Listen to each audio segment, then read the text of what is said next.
Waco YSD police officers say this problem remains a concern. Just this year, they had to respond to a student who brought antipsychotic pills to campus. And the winning numbers are drawn 6 nights a week, but this game is a little harder to win. Fort Hood has even put out a press release detailing some of the information they would like to know in this case. Right now, investigators are asking anyone with perhaps gun damage to their clothing or vehicles to come forward. They want to talk to you. Actually, hundreds of people stopping by this hospital to donate blood to help those shooting victims. 9 of them are being treated in the hospital right now in stable condition. And as for the accused shooter, he was taken to Brooke Army Medical Center in San Antonio. The good thing is you can always ask questions or refer to repair manuals. Keep it safe, don't drink and drive, and for all of you guys, Happy New Year! Woo! It's pretty tough for a suspect to deny that they were in a certain place during a certain time when they're caught on camera. A CD? What is this?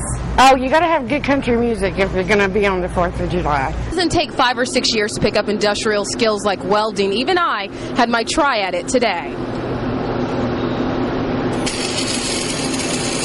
Exercise experts saying working out in a group fitness class is more than about just accountability.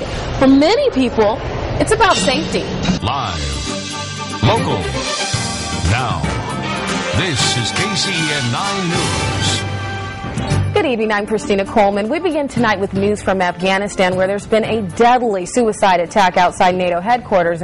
Welcome back. Just because you're serving overseas doesn't mean you can't enjoy the Super Bowl. You have to keep in mind, too, he hasn't been to a college game in 25 years, so you can only imagine what it was like for him to get to watch this game from the sidelines. These empty cages are now grim reminders of the death of 114 cats and dogs. They died of smoke inhalation when fire ripped through this kitchen. Volunteer Jessica Pickett can't stand the thought of it. I was pretty devastated, actually. I spent all my time with these animals, so just to know that they, some of them didn't make it's pretty hard. In addition to the animals found dead, 26 dogs and cats were euthanized. They were far beyond help. They had extreme upper respiratory and toxic lung from the smoke. The aftermath, devastating, a hard reality to come to terms with at this no-kill animal shelter. It's just heartbreaking. Words cannot describe how I feel and the staff feels. They cleaned the charred kitchen. Trying to get all the insulation up, drywall, any remaining animals. And identified the bodies of the animals. You feel responsible for the little furry ones, and you try to help them out and do all you can, and it's just sad. All of the cats will stay with volunteers until the shelter is open again.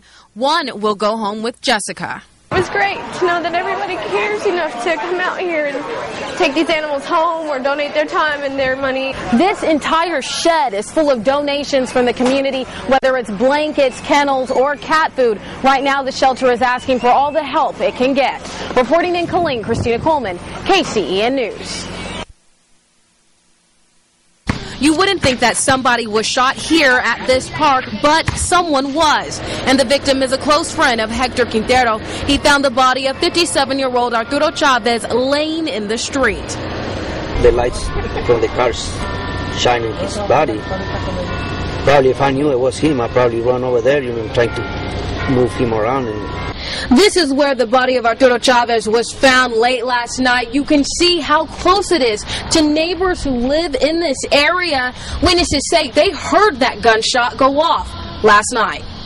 The Clifton police chief isn't commenting on a motive or calling this an open and shut case. The investigation's never closed until we actually go to trial.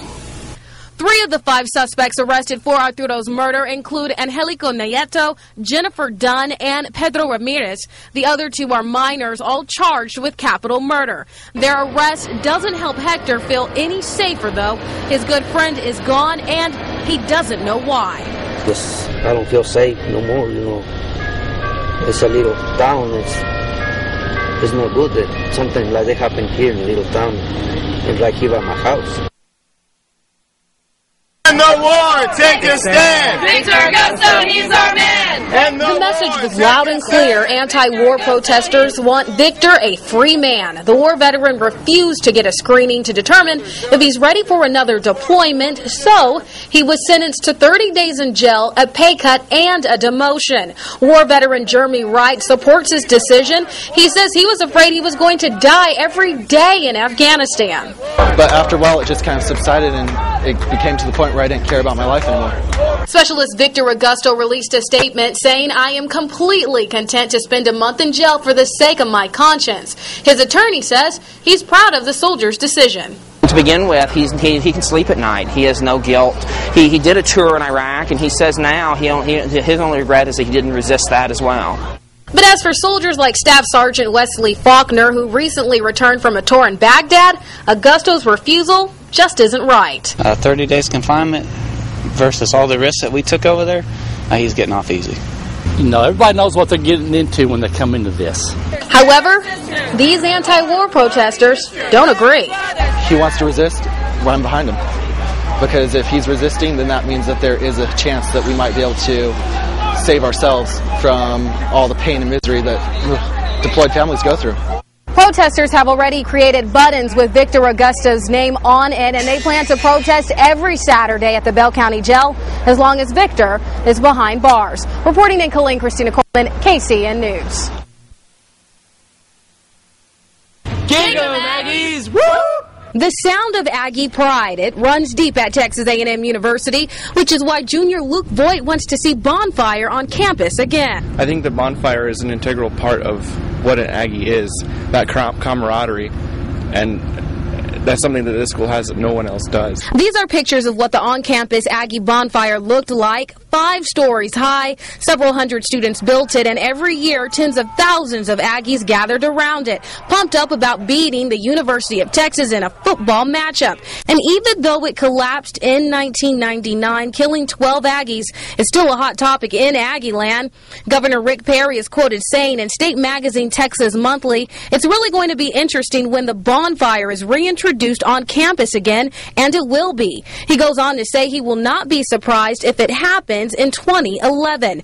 The quote surprised some former Aggies. But I think he made an important distinction in saying that the decision on whether or not Bonfire comes back to campus rests with the university administration, and I think we need to trust the university administration to make the decision that's best for Texas A&M and the safety of our students. Texas A&M's interim president Bowen Lofton released this statement saying, "I think it would take an extraordinarily large amount of interest on the part of our students for us to consider building Bonfire again. I don't hear students rising up and demanding it, but A&M students say they want it back." Yes, because I want to see every tradition at Texas A&M because we have so many. I'd go for sure.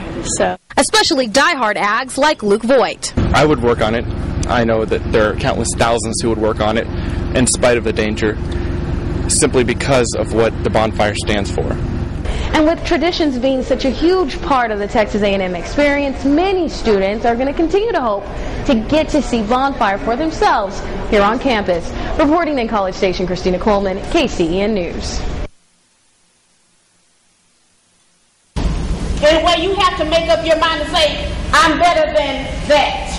The juvenile detention counselor didn't hold back on advice she gave to the crowd of girls at the A Step Ahead conference. Younger than 18 years old, many of them already face challenges in their lives, like 12-year-old Akila Adams. Because people make fun of me and stuff. I'm supposed to be in 8th grade, but I got held back in 3rd. Speakers know the girls have some tall hurdles to jump over, even at such a young age. They have so many issues to deal with nowadays, you know, with violence, gang violence, and their backgrounds, where they're coming from. They encourage the girls to stay positive and to never give up on their dreams, even if life throws them a curveball. Because it's going to be hard. I mean, like I told them, none of us is perfect. None of us had a soft road.